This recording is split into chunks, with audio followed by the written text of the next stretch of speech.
वसुदेवसुतं देवं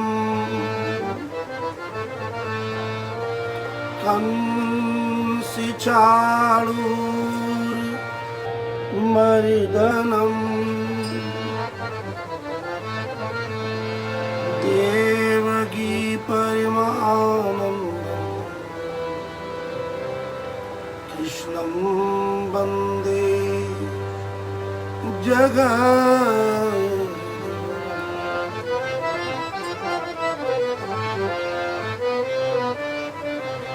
मूकं करोति वाचालं पङ्गुं लङ्घयते गिरिं यत्कृपातमहं वन्दे परमानन्द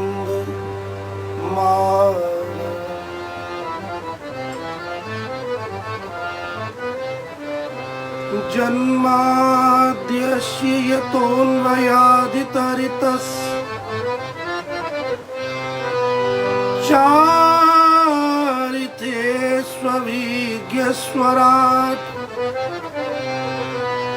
तेने ब्रह्महृदाय आदिकवये मुह्यन्ति सूरयः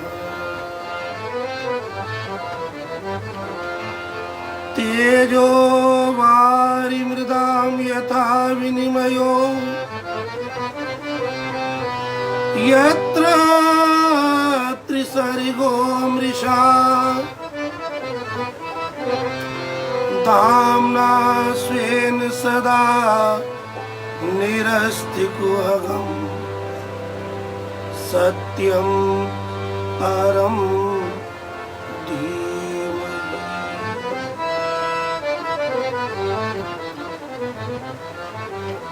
सत्यव्रतं सत्यपरं त्रिसत्यं सत्यस्य योनिं निहितं च सत्ये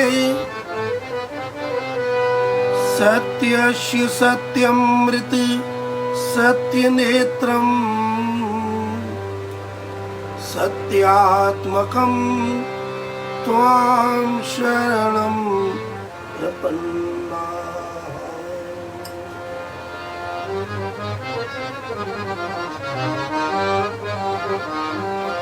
प्रचोदिता येन पुरा सरस्वती वितन्विता जस्य सती स्मृतिं स्वलक्षणा प्रादुर्भूत किलास्यतः समे ऋषीणां ऋषभः प्रसीदतु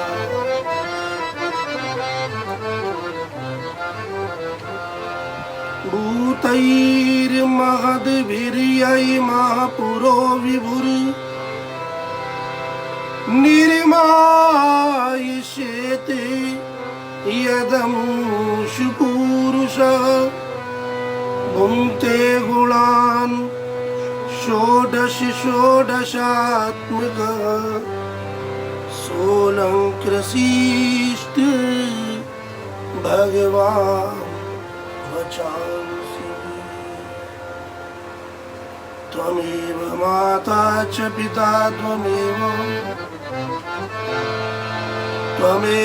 बन्धुश्च सखा त्वमेव विद्या द्रविणं त्वमेव सर्वं मम देव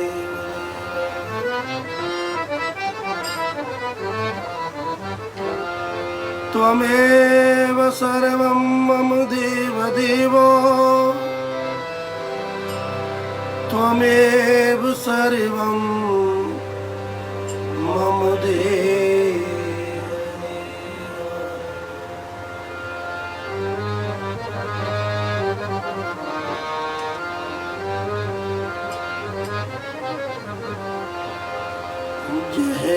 राधा माधव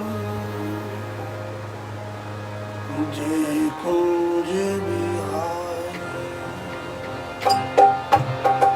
जय राधा माधव जय कुंज बिहारी। जय राधा माधव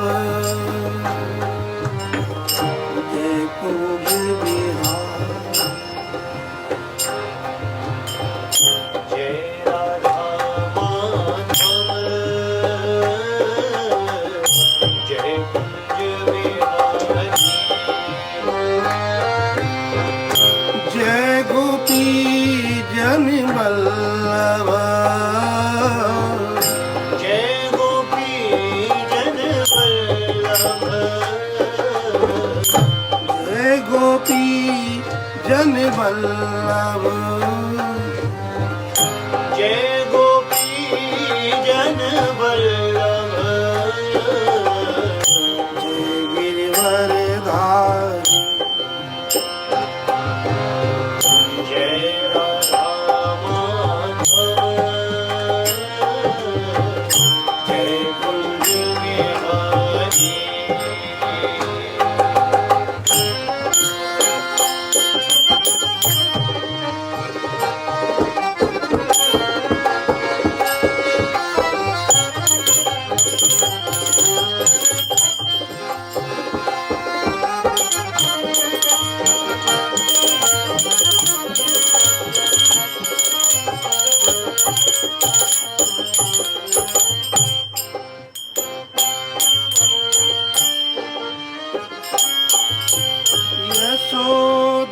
यशोदानंदने ब्रज जन रंजनी। यशोदानंदन ब्रज जन रंजन। यशोदानंदने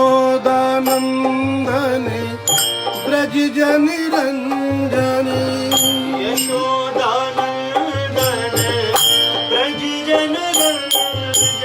यशोदानंदने ब्रज जन Ranjani. Yashodanandan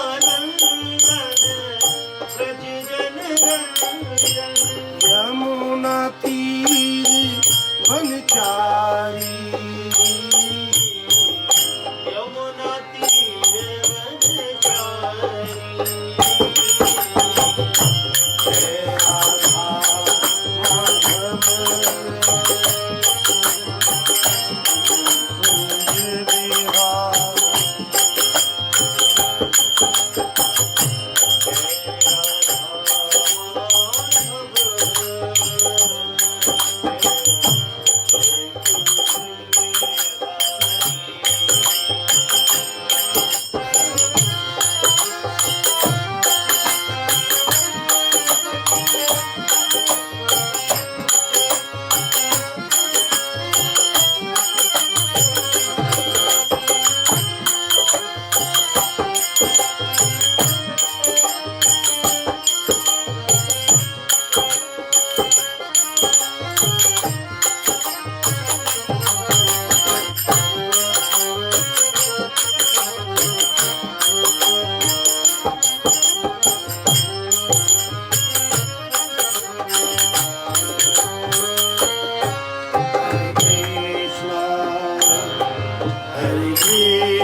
Krishna Krishna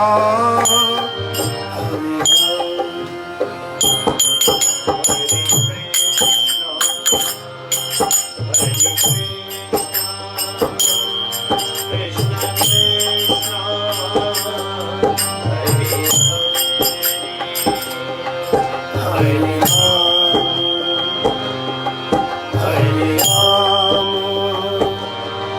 Ram Ram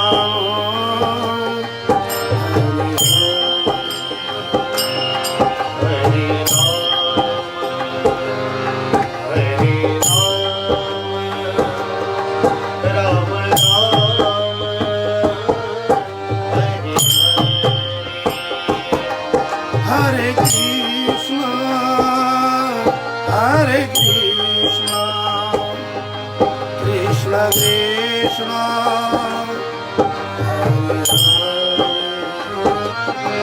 Hare Krishna, Hare Krishna, Krishna Krishna, Hare Hare, Hare Ram, Hare Ram, Ram Ram,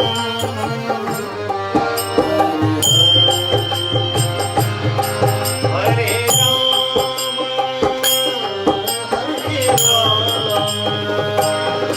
Ram Ram, Hare Hari Bol, Hari Bol, Hari Bol, Hari Bol, Hari Bol, Hari Bol, Hari Bol, Hari Bol, Hari Bol, Hari Bol, He Hari, He Hari, He Hari, He Hari. Hey Hari, Hey Hari, Hey Hari, Hey Hari.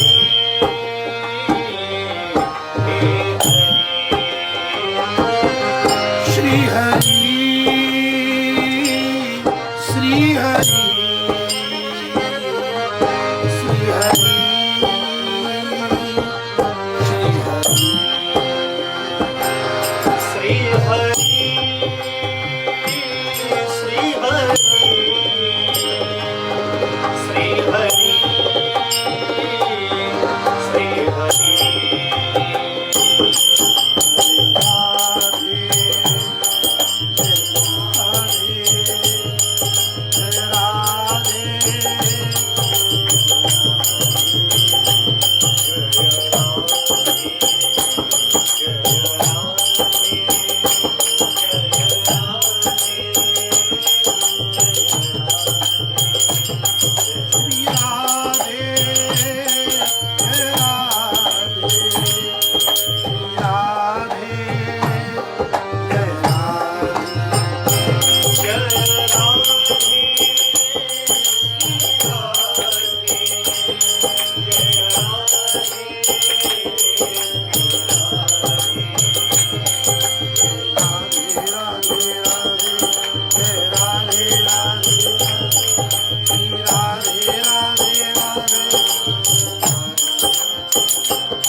जय जय श्री राधे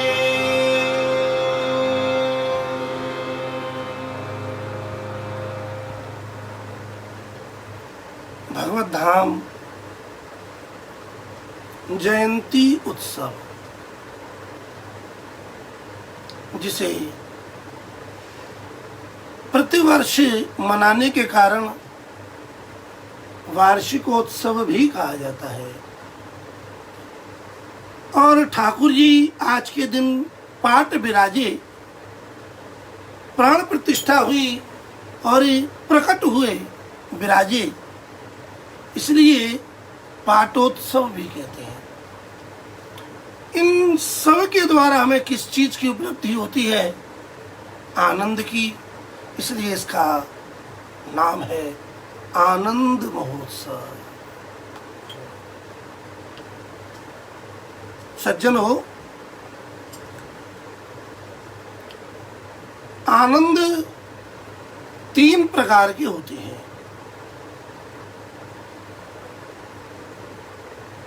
एक आनंद है विषयानंद, दूसरा है ब्रह्मानंद, और तीसरा है भजनानंद अर्थात परमानंद।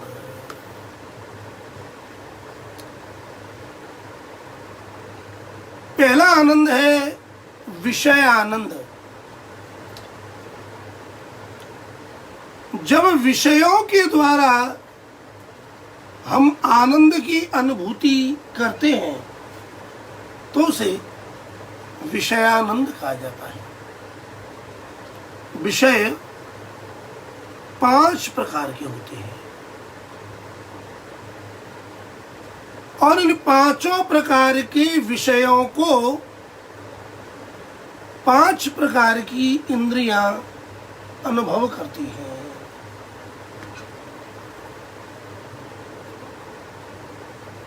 शब्द विषय है, इसका संबंध कान से है। स्पर्श ये दूसरा विषय है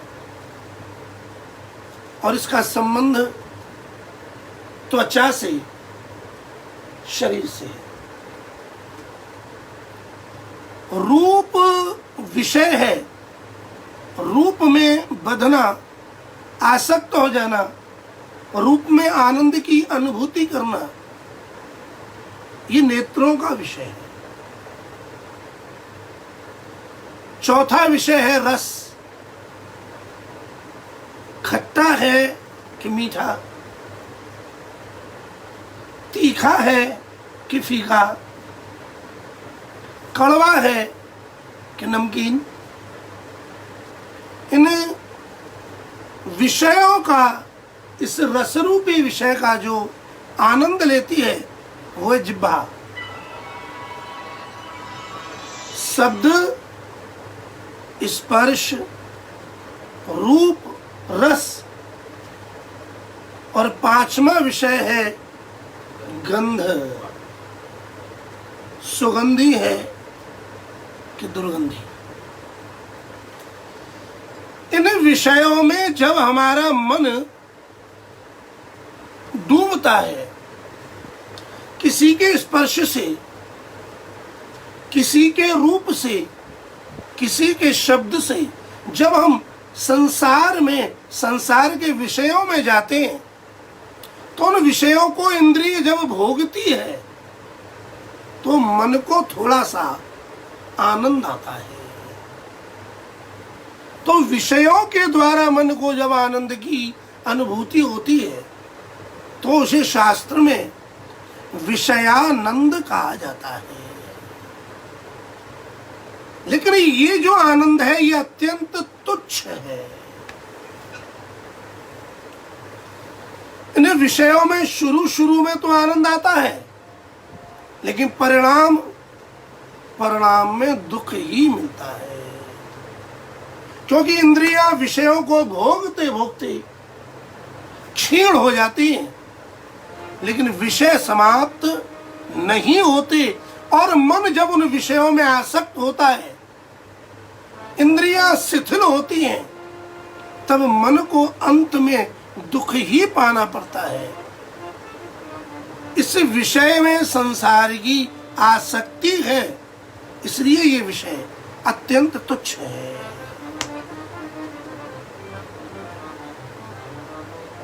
दूसरा आनंद है ब्रह्मानंद। ये आनंद किसको मिलता है? इस आनंद की अनुभूति करते हैं योगी जन। जो योगी है अर्थात जिसने अपनी इंद्रियों को निग्रहित कर लिया है, जिसने अपनी इंद्रियों पर नियंत्रण कर दिया है, जिसने अपनी इंद्रियों का दमन कर दिया है और फिर वह योग करता है,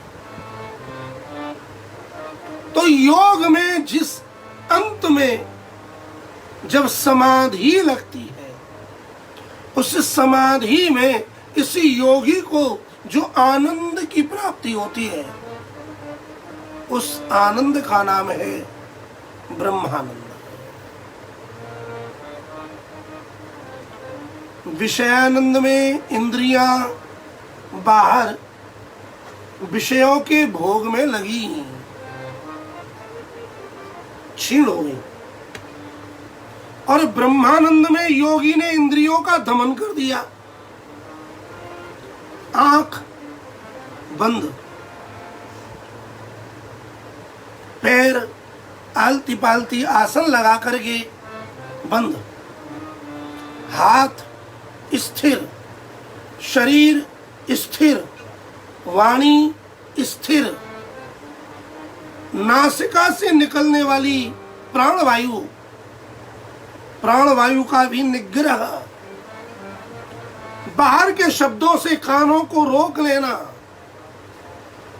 अर्थात योगी ने प्रत्येक इंद्रिय पर नियंत्रण किया, उनका दमन कर दिया।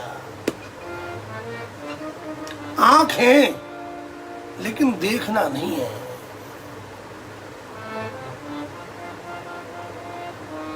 कान है लेकिन कानों को संसार में लगाना नहीं है, कानों को नियंत्रित कर लिया।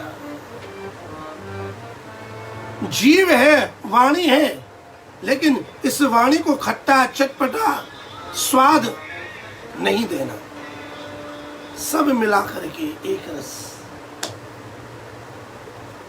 नासिका है लेकिन नासिका को किसी गंध पर नहीं टिकाना, प्राणवायु को रोकना है, और तन का, त्वचा का किसी से भी स्पर्श नहीं करना है। जब इन नियमों का पालन करके एक योगी योग के मार्ग पर आगे चलता है, तो सबसे पहले योग के जो अंग हैं, 8 अंग हैं। अष्टांग योग, महर्षि पतंजलि ने योग को, योग के 8 अंग बताए हैं। पहला अंग है यम,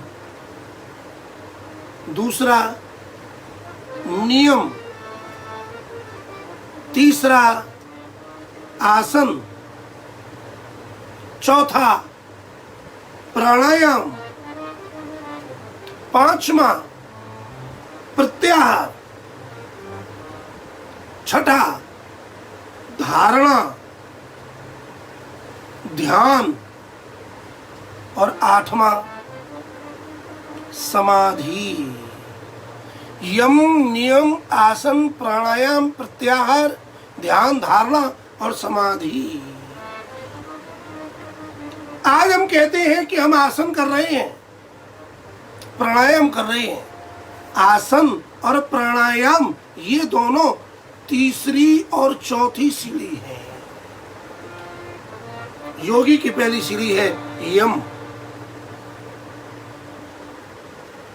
नियम, ये दोनों 5-5 प्रकार के होते हैं। विस्तार में कभी इनकी चर्चा करेंगे तो यम के 5 विभाग कौन से हैं, नियम 5 प्रकार के कौन से होते हैं, आसन, प्राणायाम, प्रत्याहार, ध्यान, धारणा, और जब अंत में ये जीव अंतर्यामी परमात्मा से जुड़ जाता है, एक स्थिति बन जाती है, तब उस एक स्थिति का नाम है समाधि। समाधि नाम एकाग्रता। जब एक ब्रह्म पर हम टिक जावें तो उस एकाग्रता का नाम समाधि है। श्रीमद् भागवत में वर्णन किया है, ध्यानावस्थित तद्गतेन मनसा पश्यन्ति यं योगिनो यस्यान्तं न विदुः सुरासुरगणा देवाय तस्मै नमः। ध्यानावस्थित तद्गतेन मनसा पश्यन्ति यम योगिनः। ध्यान में अवस्थित होकर, स्थिर होकर के जब योगी जब उस ब्रह्म को देखता है, पश्यन्ति, और उस ब्रह्म को देखने में, एकाकार होने में जिस आनंद की अनुभूति होती है, जिस ब्रह्म के आनंद की प्राप्ति होती है, उसका नाम है ब्रह्मानंद। लेकिन विचार करें, परमात्मा ने मनुष्य शरीर दिया और मनुष्य शरीर में ये इंद्रियां दी। जब इन इंद्रियों को संसार के विषय भोग में लगाया गया तो परिणाम पतन। संसारी व्यक्ति ने अपनी इंद्रियों को, अपने शरीर को, अपनी आंखों को, अपने कान को, अपने हाथ को, अपने पैर को, अपनी वाणी को कहाँ लगा दिया? संसार के विषय में। परिणाम पतन। विषय समाप्त नहीं होते, विषयों को भोग करने वाली इंद्रियां भोग करते करते शक्तिहीन हो जाती है, क्षीण हो जाती है। भोगान भुक्ता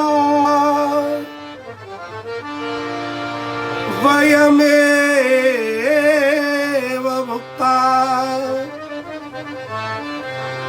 कालो न याता वयमेव याता। तपो न तप्ता वयमेव तप्ता तृष्णा न जीर्णा वयमेव जीर्णा।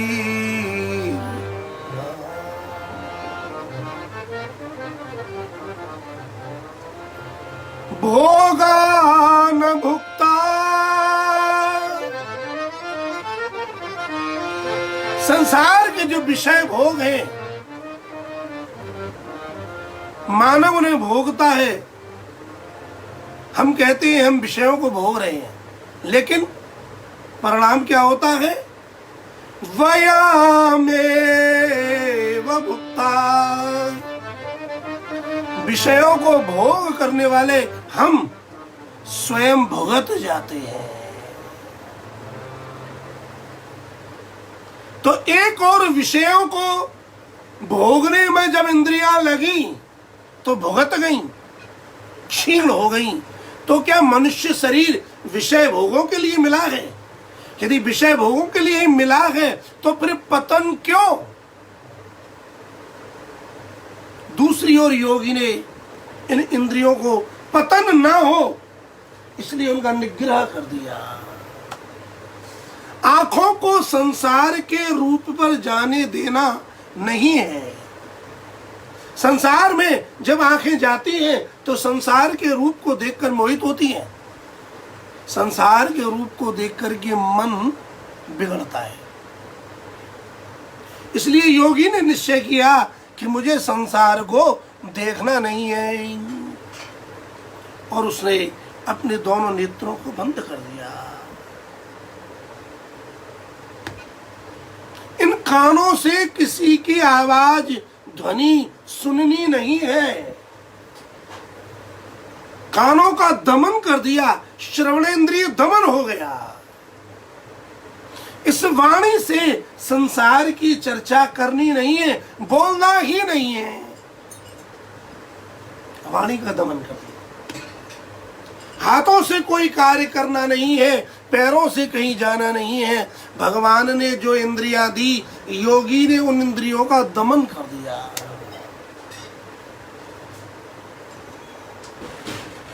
और उन इंद्रियों का दमन करके उसने क्या पाया? ब्रह्मानंद।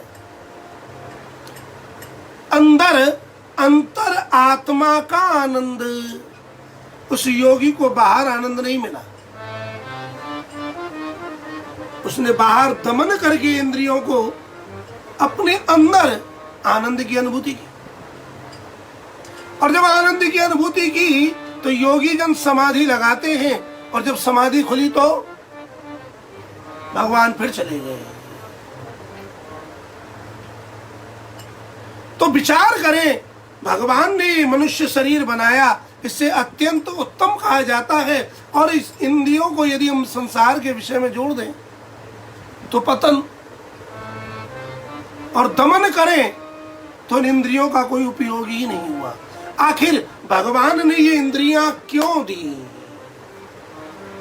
जब बहुत चिंतन किया गया तो जो ब्रज की गोपियां हैं उन्होंने बताया, ये इंद्रियां ना तो विषयों के भोग के लिए है, और ना ही ये इंद्रियां दमन करने के लिए हैं। भगवान ने यदि इंद्रियां बनाई हैं तो इन इंद्रियों का सदुपयोग करो। अर्थात ये जो नेत्र संसार के विषयों का, नेत्रों का स्वभाव है, वो रूप पर जावेगा ही जावेगा। तो भगवान ने जब इंद्रियां दी हैं तो ये दमन करने के लिए नहीं दी, ना ही संसार के विषयों के भोग भोगने के लिए दी। इंद्रियों का स्वभाव है, वो अपने अपने विषय पर जाती हैं। तो परमात्मा कहते हैं कि यदि इंद्रियों का स्वभाव विषय है तो मैं तुम्हारा विषय बन जाता हूं। गोपियों ने क्या किया? नेत्रों को संसार से हटाया, दमन नहीं किया, संसार के विषयों की ओर ध्यान नहीं दिया, और कहां ले गई? श्री कृष्ण के रूप पर ले गई। गोपियां शिक्षा देती हैं, श्रीमद् भागवत का भागवत धर्म ये सिखाता है, ये इंद्रियां न तो संसार के विषयों के लिए हैं और ना ही ये इंद्रियां दमन करने के लिए हैं। अरे भगवान ने इतने सुंदर नेत्र दिए हैं तो इनका दमन मत करो, इन्हें विषयों से विषैला भी न बनाओ। तो क्या करो? अरे इन नेत्रों का फल तो ये है कि श्याम सुंदर का, मुरली मनोहर का दर्शन करो। नेत्र जब परमात्मा के रूप का दर्शन करते हैं और उन दर्शन करने से जिस आनंद की प्राप्ति होती है, उस आनंद का नाम है परमानंद, भजन आनंद। गोपीनाम परमानंद आसीत गोविंद दर्शनी।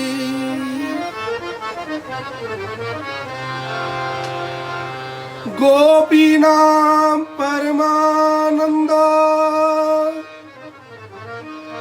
आसीत गोविंद दर्शनी। परमानंद किसको प्राप्त हुआ? संसारी व्यक्तियों को, नहीं। तो उन योगियों को जिन्होंने इंद्रियों का दमन कर लिया, बोले बिल्कुल नहीं।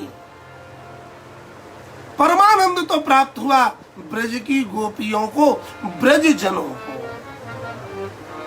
कैसे? जब गोपियां अपने नेत्रों से श्याम सुंदर के रूप का दर्शन करती,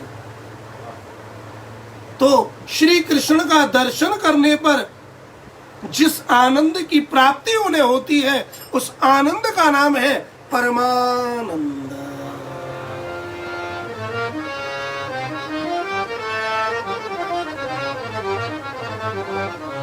अक्षणवतां फलमिदं न परं विदामो सख्यः पशु ननु विवेशयतोर्वयस्यै वक्त्रं ब्रजेश सुतयो रनुवेणुजूष्टम् यैर्वा निपीतमनुरक्त कटाक्ष मोक्षम्। परमानंद का उद्घाटन किया ब्रज की गोपियों ने। गोपियां कहती हैं अक्षणवताम फलम इदम, जिसके पास आंखें हैं, उन आंखों वालों का फल क्या है? मोक्ष। बोले नहीं। जिनके पास इंद्रियां हैं, इन इंद्रियों का फल क्या है? मोक्ष। बोले नहीं। अक्षणवताम, अक्षणवताम इंद्रियवताम। यह श्लोक वेणुगीत का प्रथम श्लोक है। गोपी आपस में विचार करती हैं, कहती हैं इन इंद्रियों का फल परम मोक्षम न। अरे मोक्ष तो कुछ है ही नहीं। मोक्ष में क्या है? जैसे एक बूंद पानी है और वह एक बूंद पानी समुद्र में चली जाए, तो वो बूंद जब समुद्र में गई तो समुद्र में मिल गई। अब उससे पूछो वो बूंद कहाँ है, उसका कोई अस्तित्व नहीं है। तो क्या उस बूंद ने उस समुद्र का आनंद लिया?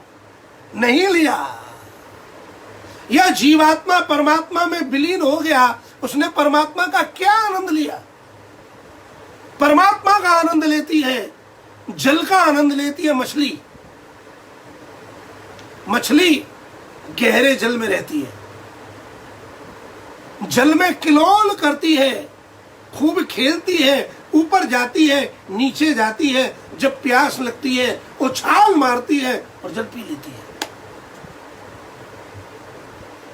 बिंदु का सिंधु में मिल जाना मोक्ष है। और मछली की तरह से उस जल का पान करना, उस जल का आनंद लेना, ये परमानंद है। वाणी मौन होके रुक जावे, संसार की चर्चा न करे ठीक है, लेकिन मौन हो गई तो क्या इस वाणी का सदुपयोग हुआ? नहीं हुआ। वाणी का सदुपयोग तो उस परमानंद के गान में है। गायंत आनंद समुद्र मगना। यदि आनंद के समुद्र में डूबना है तो कैसे डूबोगे? बोले भगवान को गाओ, श्री कृष्ण को गाओ। भगवान के गाने में, श्री कृष्ण के नाम गाने में, श्री कृष्ण की लीलाओं को गाने में, श्री कृष्ण के चरित्र को गाने में, गान करने मात्र से ही यह जीव आनंद के समुद्र में मगन हो जाता है। ये है परमानंद। परमानंद में न तो इंद्रियों को विषयों में लगाया जाता है और न ही इंद्रियों का दमन किया जाता है। क्या करना है? बस इंद्रियों का जो मुख है उसे मोड़ दो। इंद्रियां जो संसार के विषयों की ओर जा रही हैं, उनकी दिशा को मोड़ दो। जो नेत्र संसार के रूप का दर्शन कर रहे हैं, उस नेत्र को भगवान की रूप माधुरी पर लगा दो। जो कान संसार की स्तुति और निंदा को सुनने में लगे हुए हैं, अपनी प्रशंसा, दूसरे की निंदा, इनको वहां से हटाओ और इन्हें भगवान की कथा में लगा दो। कृष्ण नाम जपते श्रवणे सुनोरियाली भूली भवने हो तो बावरी भई।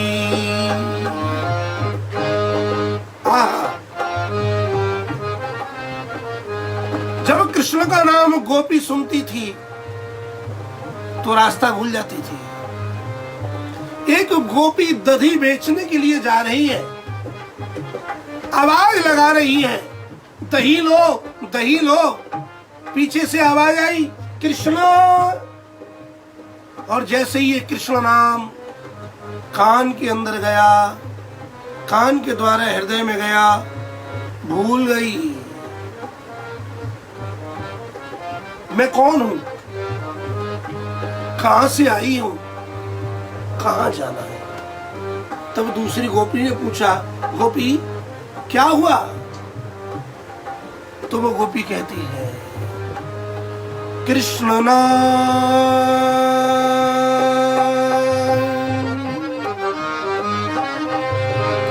जपते श्रवण सुनोरियाली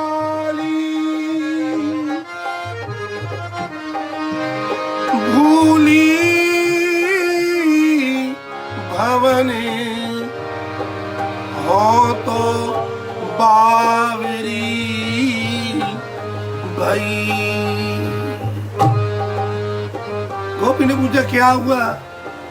बोले हुआ क्या पता नहीं, मुझे तो बस ये याद है कि कृष्ण कृष्ण ये नाम, ये शब्द मेरे कानों में आया, और जब कानों में आया तो भूली भवने, भवन कहते हैं घर को, मैं अपना घर भूल गई। मुझे पता नहीं मैं किस गली में रहती हूँ, मैं किस मोहल्ले में रहती हूँ, मेरा घर कहाँ है, मुझे खुद पता नहीं। भूली भवने हो तो बावरी भई। मैं तो बावरी सी हो गई हूँ, मुझे कुछ पता ही नहीं मैं कौन हूँ। और देखो मेरी दशा क्या हो रही है, भरी भरी आवे नैनी चित्त में परति ना चैन, तन की दशा कछु ऐसी भई। बस बस नेत्रों में से जल जल बहता चला जा रहा है, पता नहीं मैं क्यों रो रही हूँ। मुझे तो बस ये पता है मैंने कृष्ण नाम सुना है।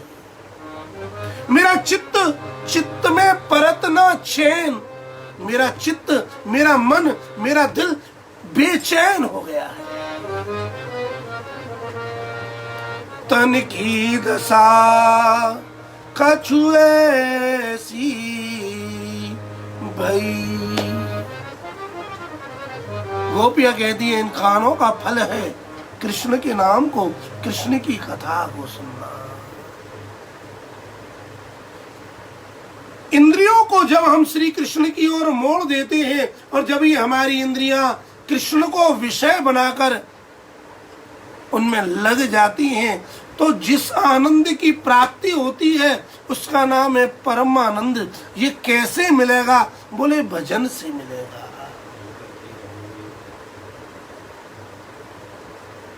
ब्रह्म कृष्ण, वेद ने कहा है ब्रह्म कैसा है? ब्रह्म रस रूप है।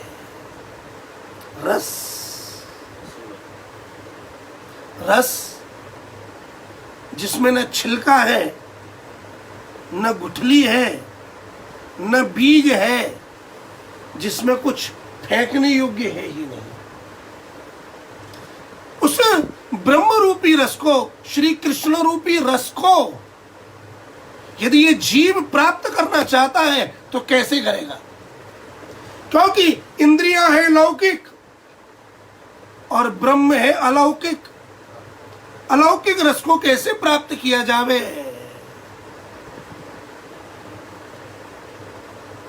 अलौकिक रस को प्राप्त करना है तो वो ब्रह्म रूपी रस दो प्रकार से प्राप्त होता है, सेवा से और श्रवण से। सावधान, सेवा और श्रवण। जब हम सेवा करते हैं तो सेवा में हमारी इंद्रियां भगवान को स्पर्श करती हैं। रस की अनुभूति करनी है तो वो ब्रह्म साकार रूप में भक्तों के लिए प्रकट हो जाता है। अरे तुम्हें देखना है तो मुझे देखो, तुम्हें सुनना है तो मुझे सुनो, तुम्हें बोलना है तो मेरी बातें बोलो, तुम्हें दौड़ना है तो दौड़ के आओ, आओ मेरे पास। भक्ति मार्ग में प्रत्येक इंद्रियों को भगवान में लगा दिया जाता है। स्पर्श करना है, मिलना है तो मिलो भगवान के भक्तों से। संसारी का स्पर्श करने से संसार के विषयों की वृद्धि होती है और संत, विप्र, भक्त, महापुरुषों का स्पर्श करने से भगवान की भक्ति की वृद्धि होती है। जिसको देखने से, जिसको सुनने से, जिसका स्मरण करने से, जिसका स्पर्श करने से हमारा मन भगवान की ओर बढ़े, समझो ये भगवान का भक्त है। और जिसका संग करने से हमारा मन संसार में जावे, समझ लो वो संसारी है। भक्ति मार्ग में न तो इंद्रियों को संसार की ओर ले जाया जाता है और ना ही इंद्रियों का दमन किया जाता है, बल्कि उन इंद्रियों को भगवान के भजन में लगा दिया जाता है। और इस भजन से जिस आनंद की प्राप्ति होती है वही आनंद है परमानंद, परमानंद, परमानंद। भक्ति में भक्त भगवान से दूर नहीं रहता, कहीं भी रहे उसकी एक ही कामना रहती है, हे हरि, मैं अपने प्रारब्ध के कारण, अपने कर्मों के कारण, आपकी इच्छा के कारण कहीं भी रहूं, कहीं भी जाऊं, लेकिन तुझसे दूर ना हो, तुझसे मिला रहूं। हे कृष्ण, हम तो तेरे संग में रहेंगे। वो तेरे संग में रहेंगे ओ मोहना, तेरे संग में रहेंगे ओ मोहना। वो तेरे संग में रहेंगे ओ मोहना, तेरे संग में रहेंगे ओ मोहना। तेरे संग में रहेंगे ओ मोहना, तेरे संग में रहेंगे ओ मोहना। ओ मोहना प्यारे मन मोहना, ओ मोहना प्यारे मन मोहना। तेरे संग में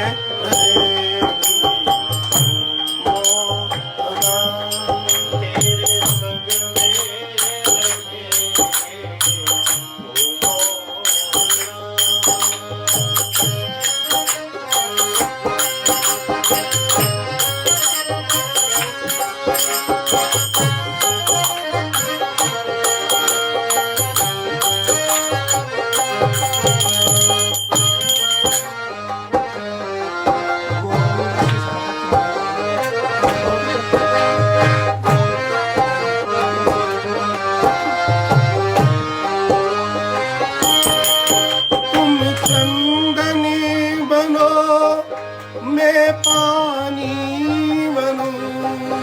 तुम चंदन बनो मैं पानी बनूं। तुम चंदन बनो मैं पानी बनूं। तुम चंदन बनो मैं पानी बनूं। ओ मैं पानी बनूं। मैं पानी बनूं। ओ मैं पानी बनूं। हाँ मैं पानी बनूं। मस्तक पे मिले मोहना। मस्तक पे मिलेंगे ओ माथे पे मिलेंगे मोहना। माथे पे मिलेंगे ओ तेरे संग में रहेंगे मोहना। तेरे संग में रहेंगे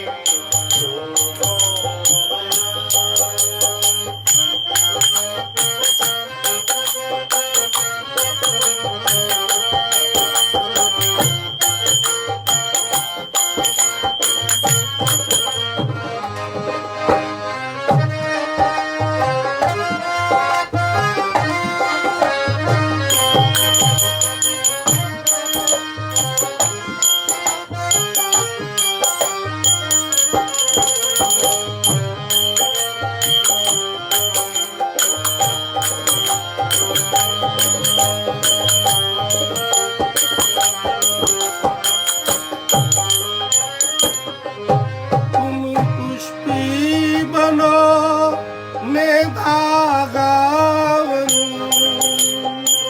पुष्प बनो मैं धागा बनूं। तुम पुष्प बनो मैं धागा बनूं। तुम पुष्प बनो मैं धागा बनूं। ओ मैं धागा बनूं। हाँ मैं धागा बनूं। ओ मैं धागा बनूं। मैं धागा बनूं। माला में मिले मोहना। माला में मिलेंगे ओ माला में मिले मोहना।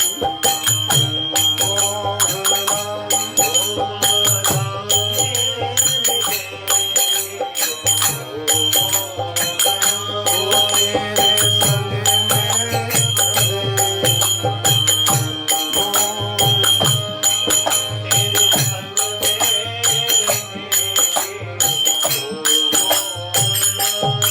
बोलिए कृष्ण कन्हैया लाल की।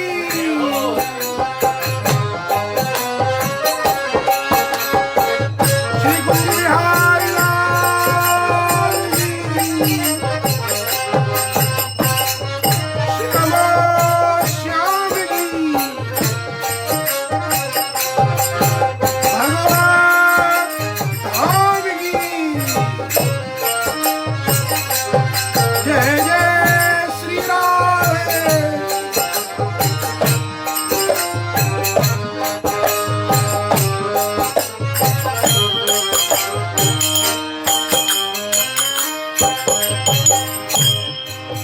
तुम दीपक बनो मैं बाती बनूं। तुम दीपक बनो मैं बाती बनूं। ओ मैं बाती बनूं। मैं बाती बनूं। ओ मैं बाती बनूं। हाँ मैं बाती बनूं। आरती में मिले मोहना। आरती में मिलेंगे आ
प्यारे मनि मोहना ओ प्यारे मनमोहना ओ तेरे संग में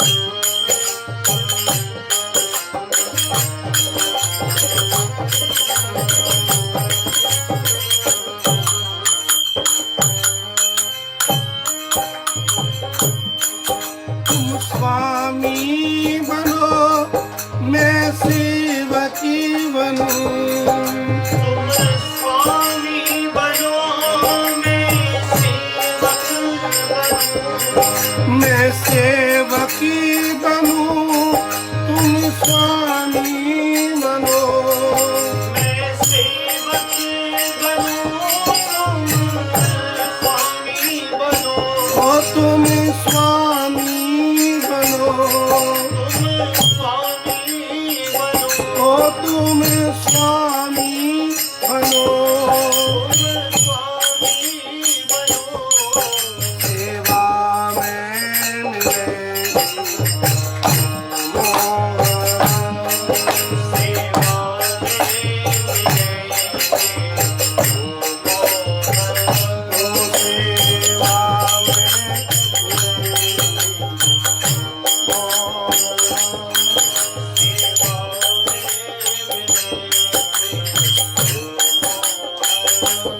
तेरे संग में मोहना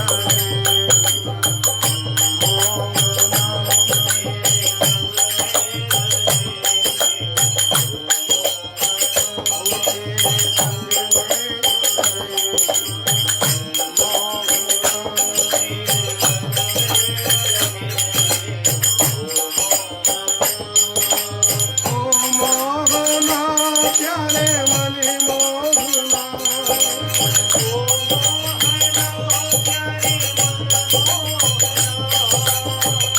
मोहना प्यारे मनि मोहना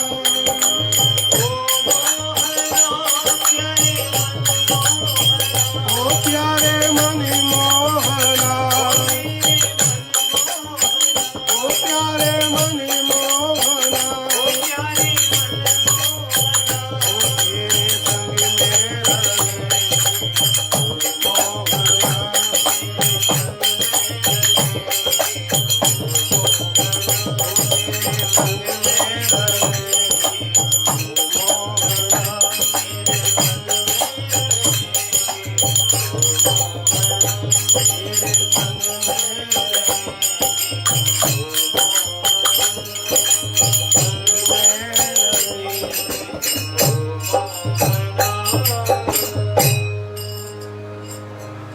भक्ति मार्ग का जो रस है वह हमें दो प्रकार से प्राप्त होता है। एक संयोग और दूसरा वियोग। संयोग नाम मिलन का है। संयोग माने सम्यक योग, जिसमें सब कुछ जुड़ जावे। संयोग, योग माने जुड़ना, और सम माने सम्यक। सम्यक प्रकार से, अच्छी प्रकार से भगवान से मिलने का नाम, जुड़ने का नाम संयोग है। लेकिन संयोग का रस, संयोग का आनंद तब तक नहीं आता जब तक वियोग ना हो। भक्ति मार्ग प्रेम का मार्ग है। प्रेम नहीं तो भक्ति नहीं। भक्ति में सर्वप्रथम क्या चाहिए? भक्ति में सर्वप्रथम चाहिए प्रेम। भक्ति शब्द दो शब्दों से मिलकर बना है। भज सेवायाम धातु और इक्तिन प्रत्यय। भज माने भक्त माने सेवा, अक्ति ती माने प्रेम। तो भक्ति का अर्थ हुआ प्रेम पूर्वक सेवा। जब प्रेम होगा तो सेवा होगी ही होगी। तो सेवा में क्या प्रधान है? सेवा में प्रेम प्रधान है। प्रेम पूर्वक जब भगवान की सेवा की जाती है तो वो सेवा भक्ति कहलाती है। आंखों से देखना होता है, लेकिन जब इन आंखों में प्रेम मिल जावे, प्रेम पूर्वक देखा ना जाए, प्रेम सहित देखें, तो ये देखना ही दर्शन बन जाता है। भक्ति की ऐसी महिमा है, यदि ये प्रेम, ये भक्ति आंखों में आ जावे तो वो दर्शन बन जाता है। यदि ये प्रेम कानों से जुड़ जावे, श्रवण से जुड़ जावे, तो वो रसपान हो जाता है। भगवान की कथा, भगवान की लीला सुनी नहीं जाती, क्योंकि भगवान और भगवान की कथा अमृत है, और अमृत तो पिया जाता है। ये कथा अमृत है, ये बात किसने कही? जिन्होंने भागवत की कथा सुनी है वो जानते हैं कि ब्रज की गोपियों ने ये बात कही है, अमृत है तो आपकी कथा।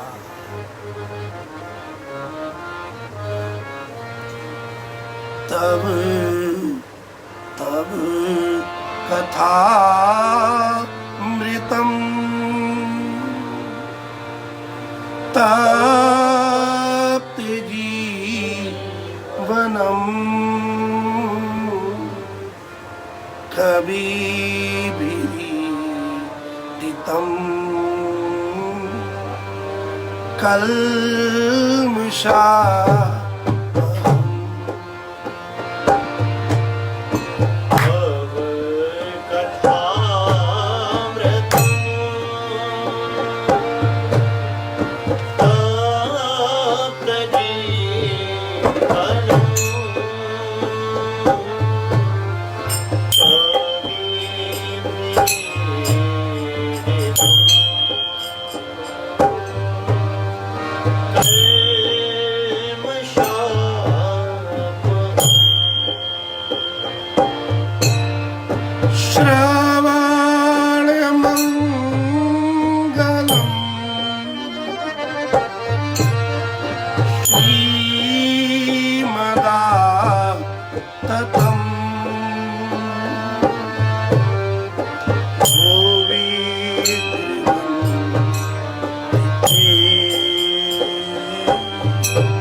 अमृत है, श्री कृष्ण रस है, श्री कृष्ण आनंद है। और उस आनंद की, उस रस की, उस अमृत की प्राप्ति दो प्रकार से होती है, सेवा से या कथा से। भगवान की सेवा जब हम करते हैं तो वो रस, वो अमृत, वो आनंद हमारी इंद्रियों को प्राप्त होता है। और जब भगवान की सुंदर मधुराति मधुर कथा सुनते हैं तो ये रस, ये आनंद, ये अमृत हमें पीने को मिलता है। संयोग में सेवा और वियोग में कथा अमृत है। भक्ति मार्ग में, प्रेम मार्ग में ये दो विधाएं हैं, एक संयोग और एक वियोग। जैसे एक सिक्के के दो पहलू, चित और पट, हेड एंड टेल, ऐसे ही इस श्रृंगार, इस प्रेम के दो स्वरूप, एक संयोग और दूसरा वियोग। जितना आनंददायक संयोग है उससे कहीं आनंददायक वियोग है। मिलन में भी नेत्रों से जल बहते हैं और वियोग में भी नेत्रों से जल बहते हैं। प्रीतम का वियोग भी आनंद देता है।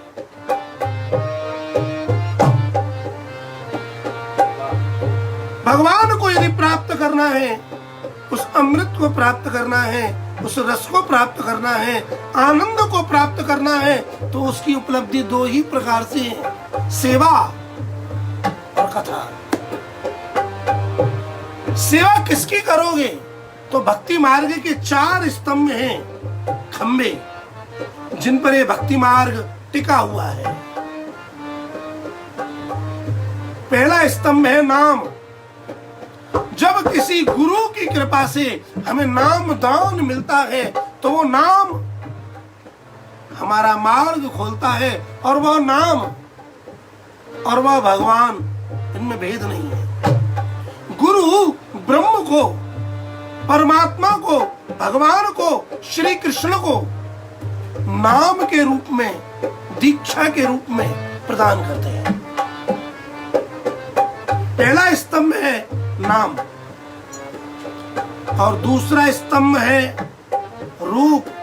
हम किसका नाम जप रहे हैं? जिसका नाम जप रहे हैं उसका कोई रूप तो होगा। तो वेदों में बताया है उस परमात्मा की 2 विधाएं, एक निराकार और एक साकार। ब्रह्म पूर्ण है, वो निराकार भी है और वो साकार भी है।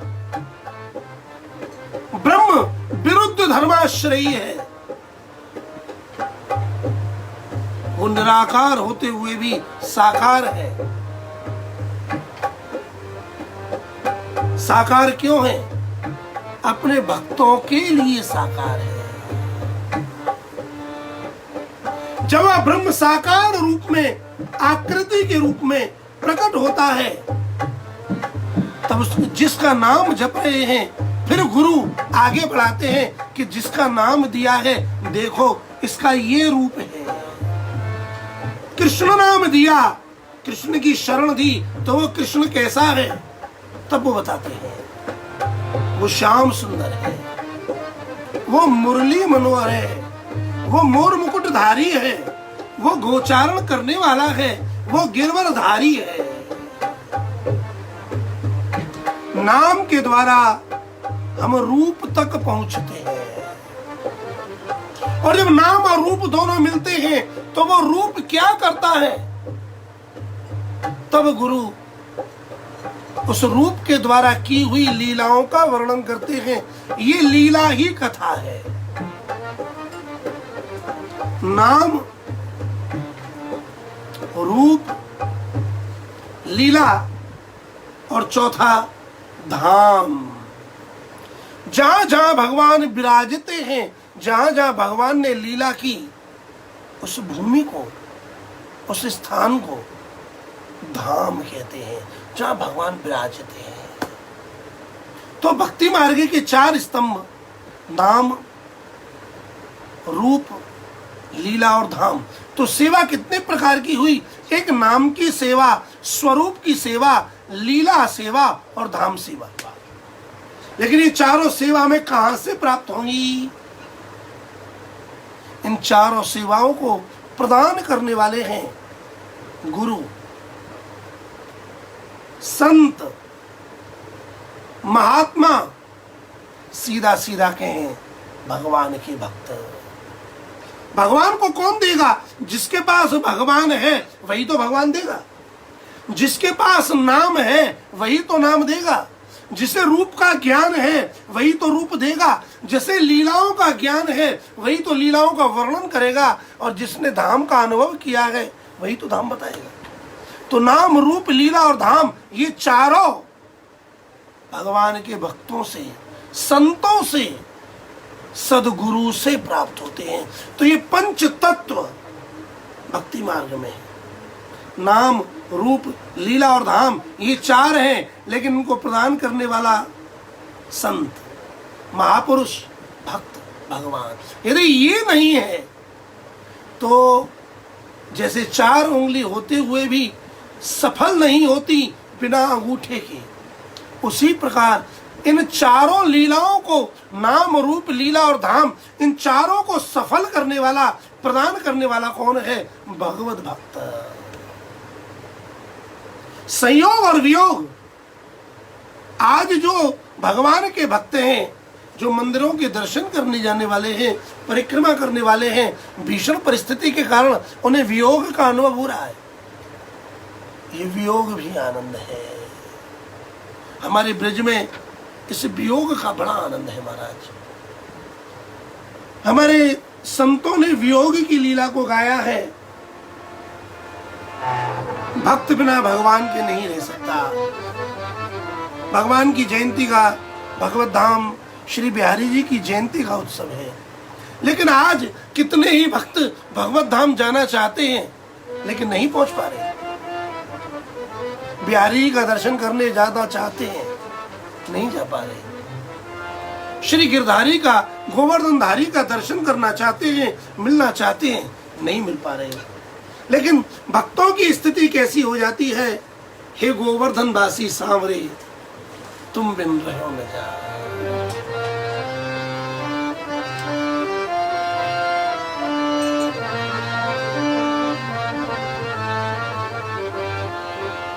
भगवान इस महामारी को दूर करें और इस वियोग को संयोग में परिवर्तित करें। गोवरे धने बासी सांवरे, लाल तुम बिनु रहो न जा।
चिते मूसी ताई के लाल सुंदरी बदन दिखा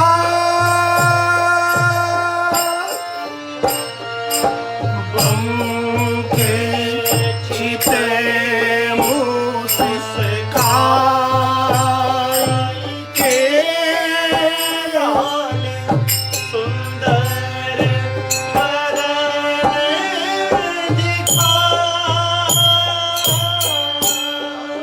बिहारी जी, बंक चिते तेरी टेढ़ी चितवन, कटीले नेत्र, बंक चिते और मुस्काए के हिलाल अपना सुंदर बदन, अपना सुंदर मुखार बिंद हमें दिखाओ।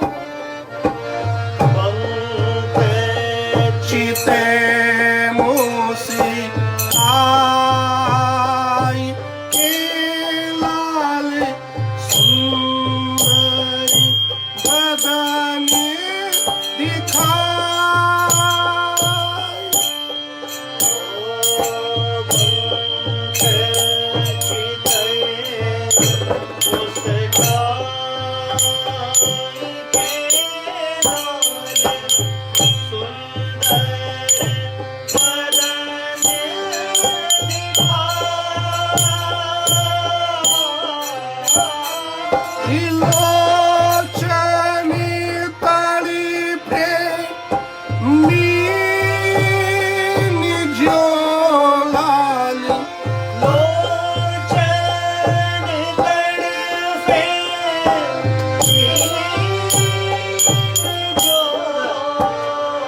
प्यारे, जिस प्रकार मछली जल के वियोग में तड़पती है, उसी प्रकार हमारे लोचन, हमारे नेत्र तुम्हारे दर्शन के बिना तड़प रहे हैं। लोचनी तड़पे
रसिकी रसीली बोलनी लाल गिरी चढ़ गैया बुला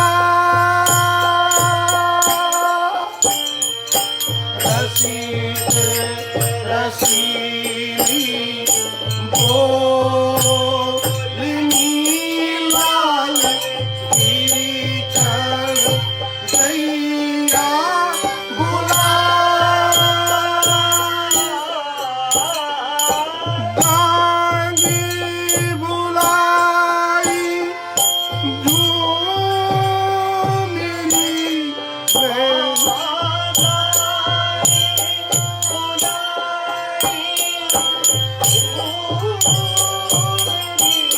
लाल ऊंची तेरी सुनाई रे हरे धन वासी सावरे लाल तुम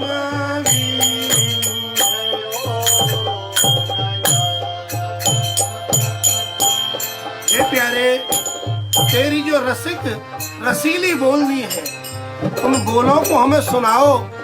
तुम किस प्रकार गिरिराज पर चढ़ करके गायों को बुलाते थे। हे गांगी ओ धूमरी, और गाय दौड़ दौड़ के तुम्हारे पास आती थी। हम अब तुम्हारी उस रसीली बोली को सुनना चाहते हैं। हे श्याम सुंदर, कृपा करो, दर्शन दो।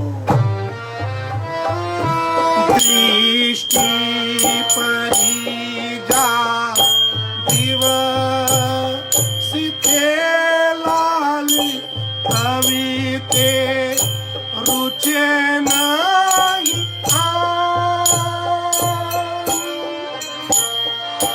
दृष्टि परी जा दिवसिते लाल कविते रुचे नहीं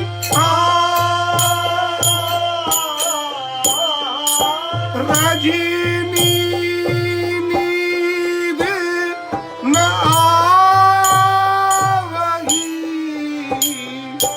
रजनी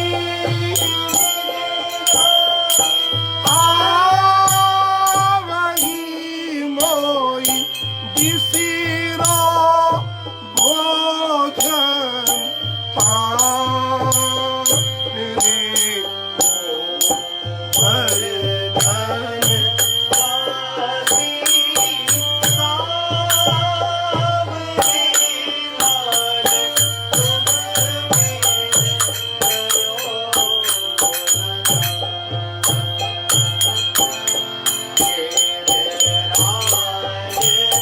लड़ते लाल लाल तुम भी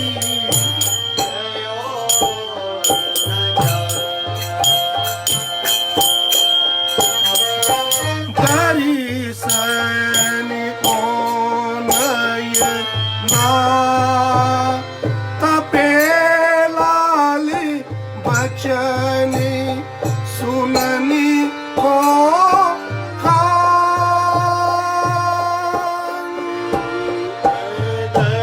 दर्शन को नैना तपे लाल वचन सुनने को हे मेरे लाडली लाल, आपका दर्शन करने के लिए देना तड़प रहे हैं, तप रहे हैं, और ये कान तेरा वचन सुनने के लिए व्याकुल हो रहे हैं। दर्शन को नयना तपे लाल वचन सुननी को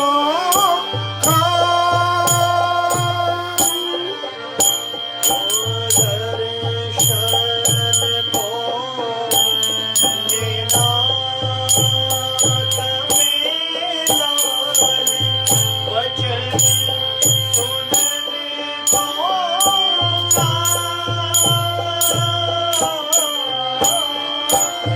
मिलवे को हिया रात पे प्यारे, मिलवे को हिया रात पे मेरे जिया की जीवन प्राण श्री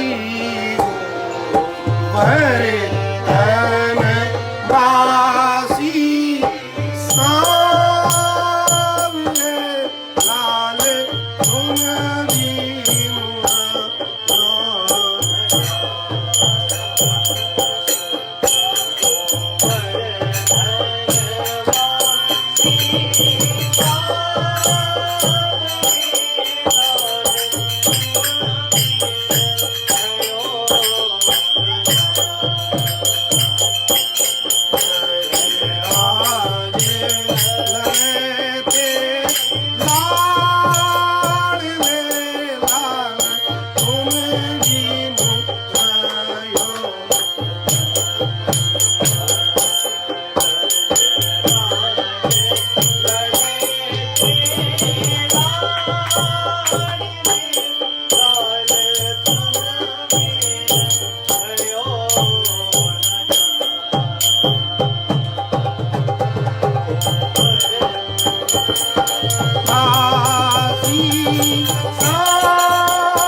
मन अविलासा है रही लाल लगती नयने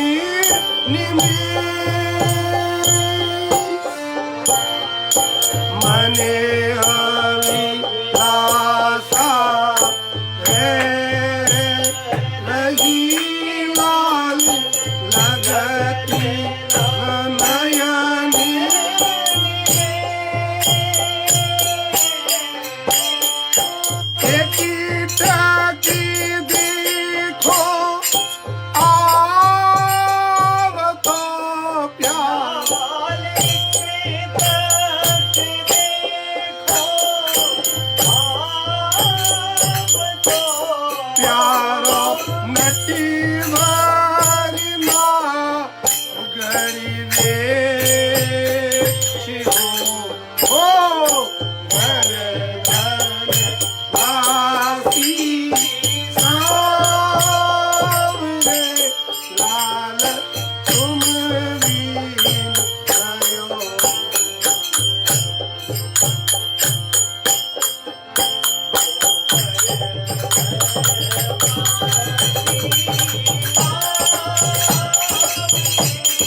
इस आनंद महोत्सव का आनंद यही है, जहाँ रहें प्रभु के बन के रहें।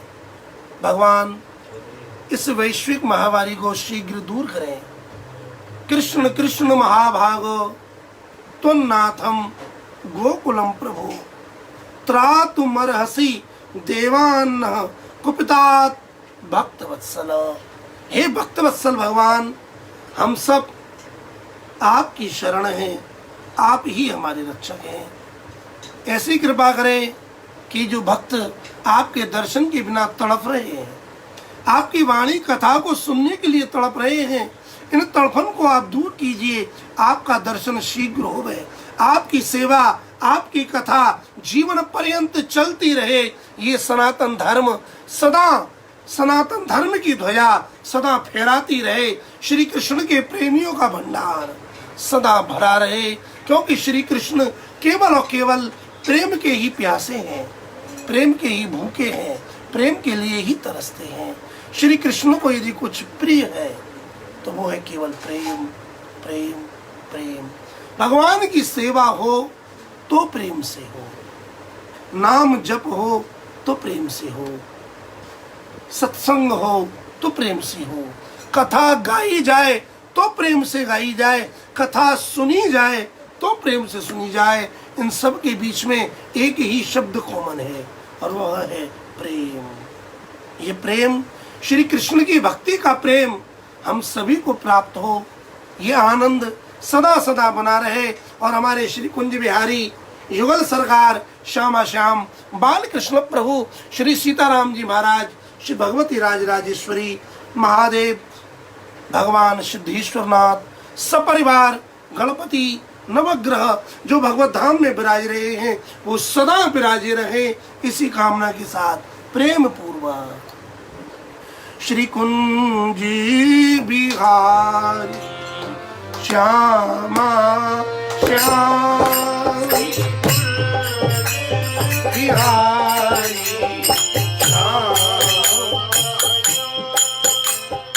सदा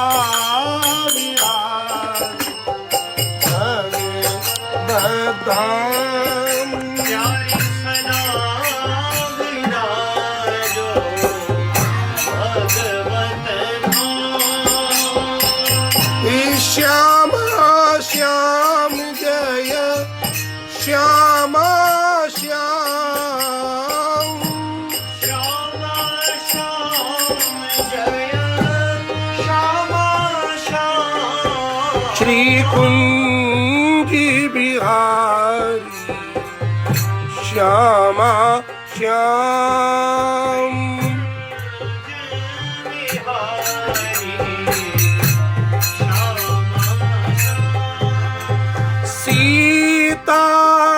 सीताराम सीताराम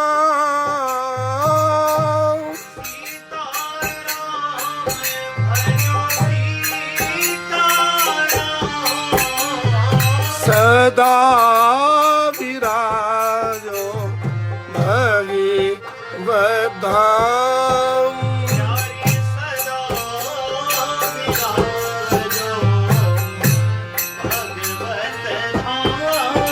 श्री कुंज बिहारी श्यामा श्याम,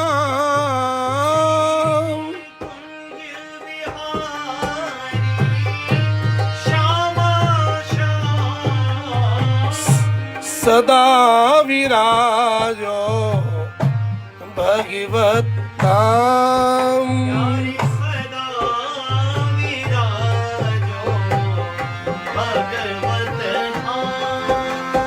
जय जय राधे जय जय श्याम, जय जय राधे जय जय श्याम। जय जय जय श्री भगवती धाम।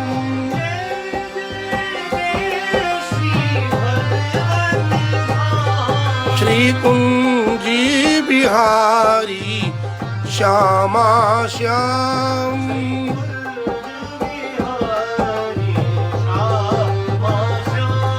श्री कुंज बिहारी श्यामा श्याम।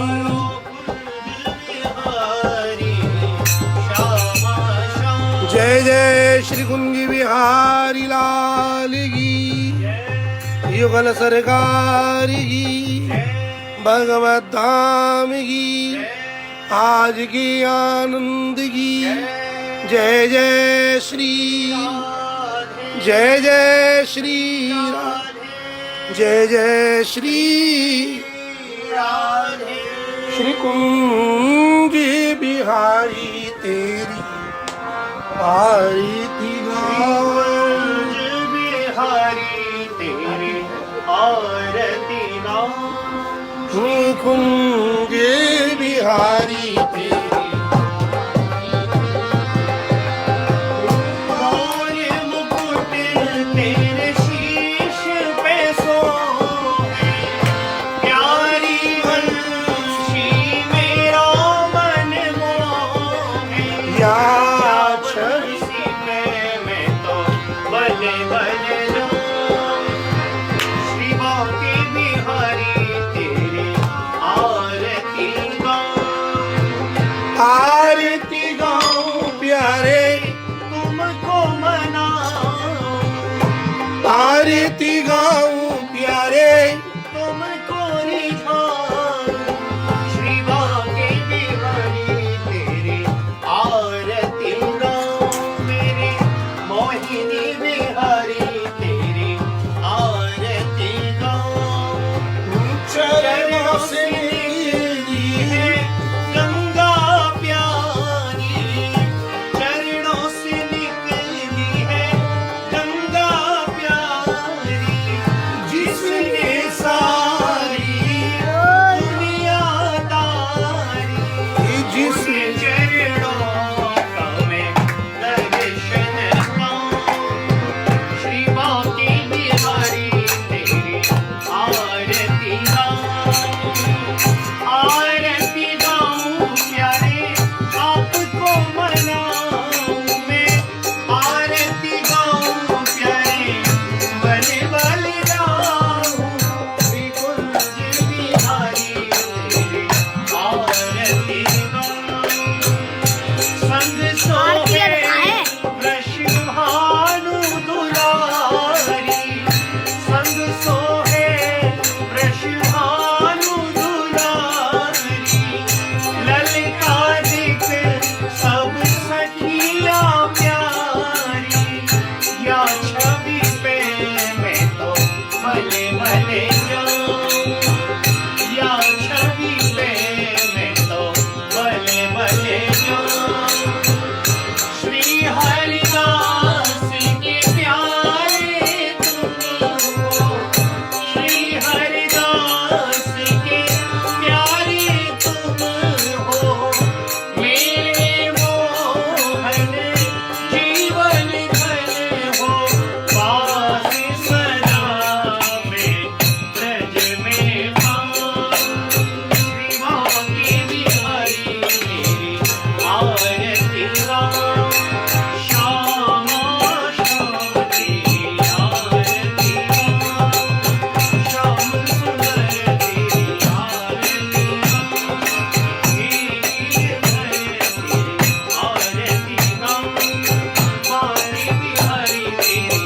आरती गाऊं त्वमेव माता च पिता त्वमेव माता च पिता त्वमेव त्वमेव बन्धु च सखा त्वमेव त्वमेव विद्या द्रविणं त्वमेव त्वमेव सर्वं मम देव नीलाम्बुजश्यामलकोमलाङ्गं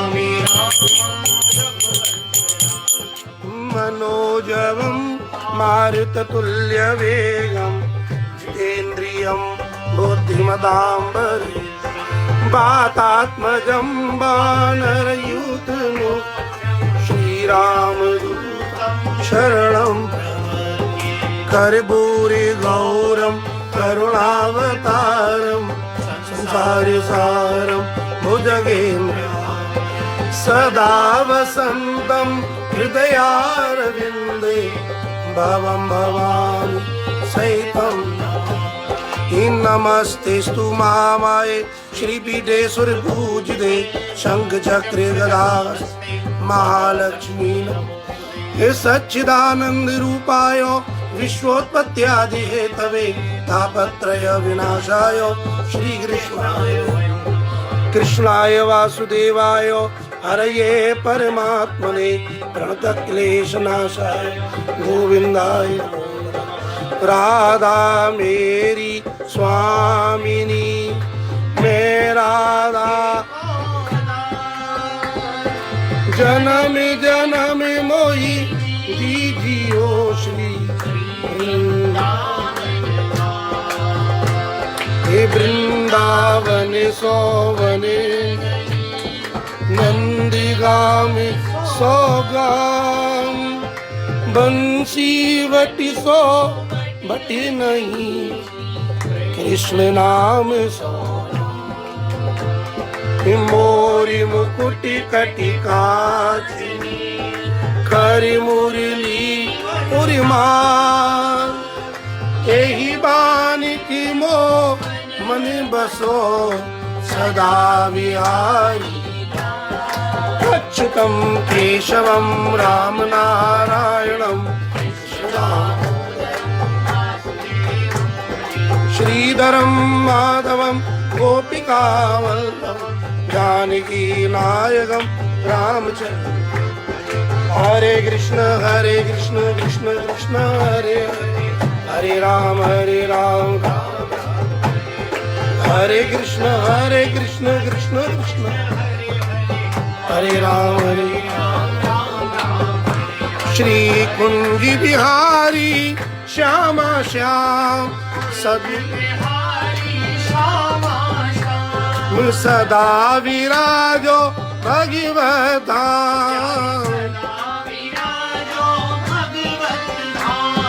कुंज बिहारी श्यामा श्याम प्यारे सदा विराजो भगवत धाम भगवत धाम जय भगवत धाम। हरे कृष्ण